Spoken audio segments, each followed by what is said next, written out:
레바논에서 최근 3주도 안 되는 기간에 연일 이어진 이스라엘의 대규모 공습으로 9,000명 안팎의 사상자가 발생했다고 미국 CNN 방송이 4일 현지 보건부를 인용해 보도했습니다.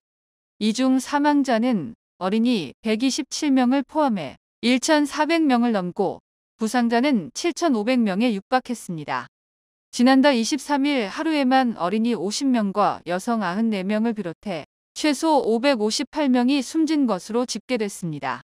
이스라엘은 레바논의 친일한 무장정파 헤즈볼라를 겨냥한 공습이라고 밝혔지만 민간인들의 피해도 큰 것으로 파악되고 있습니다. 이스라엘이 공습을 계속하고 지상전을 확대하면 사상자가 조만간 1만 명에 이를 것으로 우려됩니다. 영국 분쟁감시단체 에어워즈는 이스라엘의 최근 공습은 팔레스타인 가자 지구를 제외하면 지난 20년 사이에 세계에서 벌어진 가장 격렬한 공중작전이라고 지적했습니다.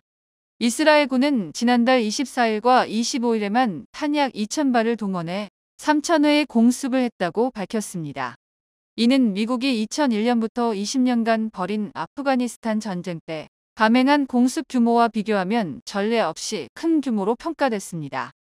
CNN 방송이 에어워즈의 자료를 분석한 결과 미국이 아프가니스탄 침공 첫해 약 6,500회의 공습을 감행한 것을 제외하고는 연간 공습 횟수가 3,000회 미만이었습니다.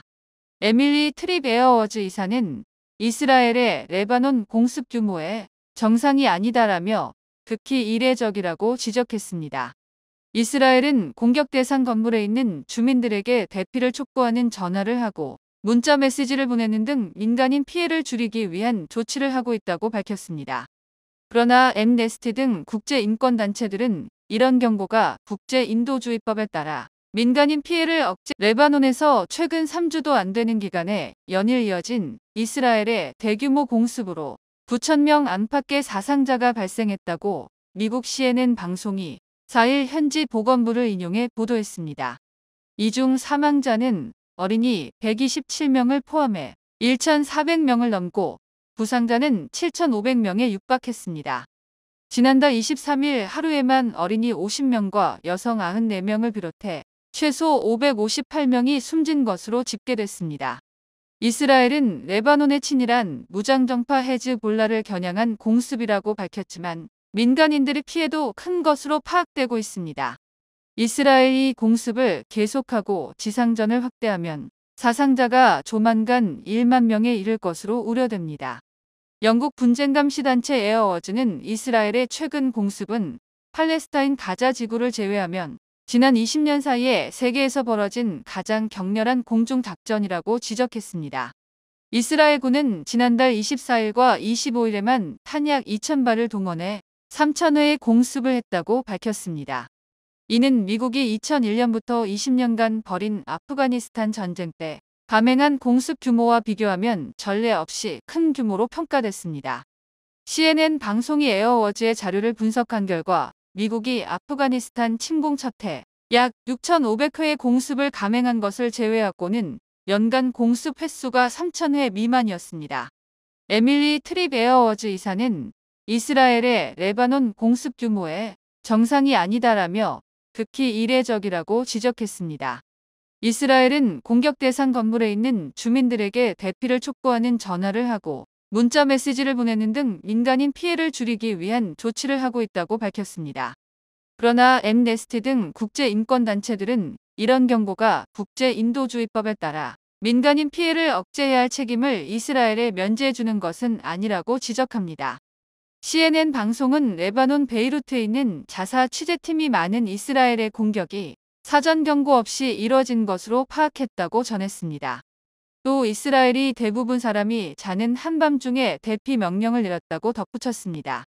이로 인해 사상자 수가 계속 늘어난 것으로 지적됐습니다.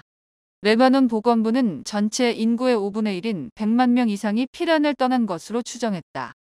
피란민 가운데 어린이와 여성의 고통이 큰 것으로 전해졌습니다. 이스라엘이 자랑하는 다층 미사일 방공체계가 최근 이란의 무더기 탄도미사일 공격에 일부 허점을 드러냈다는 주장이 제기됐습니다. 4일 월스트리트 저널에 따르면 위성사진 분석 결과 지난 1일 이란이 발사한 미사일 중 최대 32기가 이스라엘 남부 네바팀 공군 기지 주변 도로 등에 떨어졌습니다. 네바팀 기지는 F-35 라이트닝 스텔스 전투기를 비롯한 이스라엘 공군의 최첨단 전투기의 경납고가 위치한 곳입니다.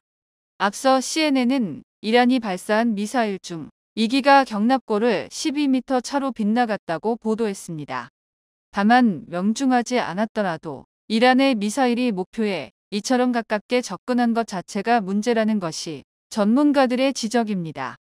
미들버리 국제학연구소의 비확산 전문가인 제프리 루이스 박사는 32개의 미사일은 엄청난 개수라며 사람들은 방공체계의 성능에 대해 환상을 지니고 있다고 말했습니다. 이스라엘의 방공체계는 세계에서 가장 촘촘하다는 평가를 받고 있습니다.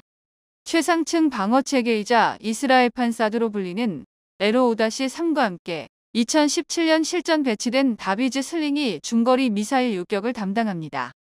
독일 함부르크의 평화연구 및 안보정책연구소의 군축 분야를 이끄는 울리 쿠는 미사일이 빠를수록 막기 힘들어진다는 것은 자명한 이치라며 특정 표적을 향해 대량의 미사일을 발사한다면 방공체계를 압도할 수도 있다고 지적했습니다. 조류 인플루엔자 확산으로 미국의 달걀 가격이 지난 1년간 28.1% 급등해 현재 12개 한 판의 평균 가격이 3.20달러에 이르고 있다고 폭스뉴스가 2일 보도했습니다. 지난해 이맘때 2.04달러에 불과했던 가격이 큰 폭으로 상승하면서 조류 인플루엔자가 가금류 산업에 미친 영향이 주목받고 있다는 것입니다. 전문가들은 달걀 가격의 급등 원인으로 수요 증가 외에도 특히 여름에 콜로라도를 강타한 조류 인플루엔자 확산을 지목했습니다. 지난 7월 콜로라도에서 4명의 닭 농장 근로자가 조류 인플루엔자에 감염된 바 있다. 이들은 눈이 붉게 충혈되고 호흡기 감염 증상을 보였으나 병원에 입원하지는 않았습니다. 지난 5월 아이오와의 대형 달걀 농장에서 고병원성 조류 인플루엔자가 발생해 400만 마리 이상의 닭이 살처분된 사건도 달걀 가격 상승의 주요 원인으로 작용했습니다. 이로 인해 달걀 생산이 큰 타격을 입었고 공급 부족으로 인해 가격이 크게 올랐습니다.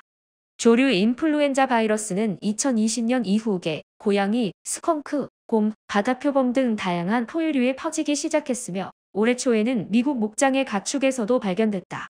현재 일부 주에서는 소를 비롯한 가축에서 조류 인플루엔자가 확산되고 있습니다. 현재 조류 인플루엔자에 대한 백신이 제한적으로 생산되고 있지만 보건당국은 아직 농장 근로자들에게 백신 접종을 권장하지 않고 있습니다. 사람 간 전파가 발생하지 않았기 때문에 대규모 예방접종이 필요하지 않은 상황이다. 모더나는 코비드-19 백신에 사용된 mRNA 기술을 활용하여 조류 인플루엔자 백신을 초기 단계에서 시험 중입니다.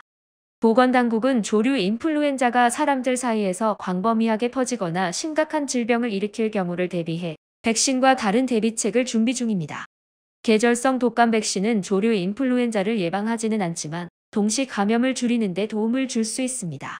CDC는 농장 근로자들에게 항바이러스제인 타미플루를 제공해 독감을 예방하는 방안을 논의하고 있습니다. 전문가들은 조류 인플루엔자로 인한 달걀 가격 상승은 가금류 산업에 큰 영향을 미치고 있다면서 만약 바이러스가 사람이나 가축 사이에서 더 널리 퍼질 경우 추가적인 혼란이 발생할 수 있다고 경고했습니다.